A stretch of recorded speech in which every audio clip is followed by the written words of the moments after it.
কেউ চিন্তাই করতে পারেনি যে ইরানের প্রতিনিধি দল শুধুমাত্র পাকিস্তানের সাথে আলোচনা করার জন্য পাকিস্তানে গেছে। তাহলে নিশ্চয়ই এমন কিছু ঘটনা ঘটেছে যেখানে তারা ড্যাম কেয়ার, তারা তাদের মতন করে পাকিস্তানের সাথে কথা বলছে।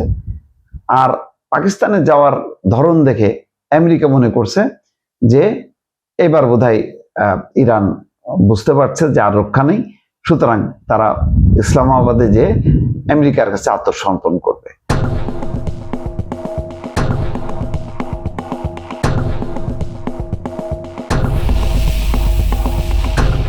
ট্রাম্প তো বেশ মহা খুশিতে তার জামাতা কুশনার এবং মধ্যপ্রাচ্য বিষয়ক দূত উইটকফ সেই দুজনকে পাঠানোর একটা আনুষ্ঠানিক ঘোষণা দিয়ে ফেলছে। কিন্তু ইরান তো জানে সে কি করবে। ইরান এগুলি পাত্তাই দেয়নি। পাত্তা দেয়নি এই কারণে যে ইরানকে যে ধরনের শর্ত দেওয়া হচ্ছে, যে ধরনের পরিস্থিতি তৈরি করা হচ্ছে, এইটা ইরানের জন্য সম্মানজনক না। এবং এই সফরটা খেয়াল করেন, তেহরান তার মতন করে সাজাইছে। সে পাকিস্তানে গেছে, এমন কোনো কথা বলেনি যে আমরা যাচ্ছি যুক্তরাষ্ট্রের সঙ্গে আলোচনা করার জন্য। কিন্তু গণমাধ্যমে গতকালকে আসছে যে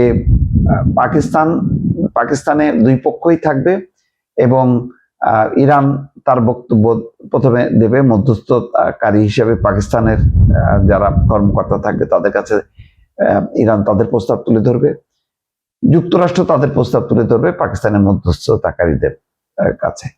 মধ্যস্থতাকারীরা যখন যদি মনে করে যে না, দুই পক্ষ আলোচনায় মোটামুটি একমত হয়েছে এবং প্রস্তাবগুলির ব্যাপারে সম্মতি জানাইছে, তখন মুখোমুখি আলোচনা হবে। এছাড়া মুখোমুখি আলোচনা হবে না। এবং ইরান কিন্তু বরাবর বলছে যে তারা আমেরিকার সাথে বসতে চায় না। তারপরেও কেউ ভাবতেও পারেনি যে এইভাবে ইরান একেবারে সদর্বে পাকিস্তানে যাবে, আলোচনা করবে পাকিস্তানের, এবং সেখানে তাদের অবস্থানটা কি সেটা জানাবে এবং রাশিয়ার উদ্দেশ্যে রওনা দেবে। শুধু রাশিয়া না, রাশিয়ার পাশাপাশি ওমানে যাবে, কারণ ওমান আর ইরান হরমুজ প্রণালী ব্যাপারে ঐক্যবদ্ধভাবে একটা প্রস্তাব দিচ্ছে যে এই হরমুজ প্রণালীতে জাহাজ চলাচলের উপর ফি, যেটা তারা ইরান এবং ওমান ভাগ করে নেবে। এরপরে যাবে হচ্ছে রাশিয়ার আলোচনাটা গুরুত্বপূর্ণ এই কারণে, রাশিয়া যাতে জাতিসংঘে ইরানকে সাপোর্ট করে এই মর্মে যে ইরান একটা প্রস্তাব রাখতে তুলবে, যাতে অনেকগুলো দাবির মধ্যে একটা দাবি হচ্ছে যে ইরানে আর কখনো একতরফাভাবে কোনো শক্তি, কোনো দেশ যাতে আক্রমণ করতে না পারে, তার একটা নিশ্চয়তা চেয়ে।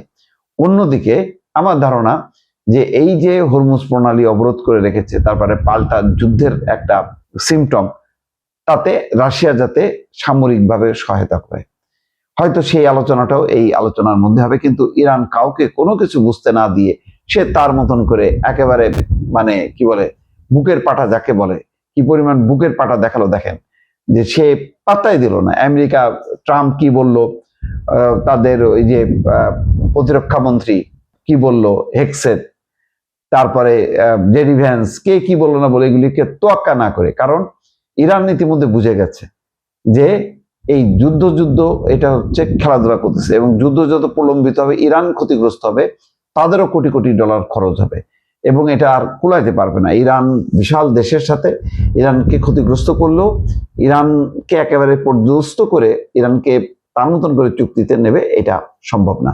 এইটা ইরান মোটামুটি বুঝে গেছে 9 সপ্তাহ বা 40 দিনের যে যুদ্ধ, সেই যুদ্ধের মধ্য দিয়ে। সুতরাং ইরানের আর হারানোর কিছু নেই, বরং সাহস দেখানোর অনেক কিছুই আছে, যেটা এখন ইরান দেখাচ্ছে। দর্শক।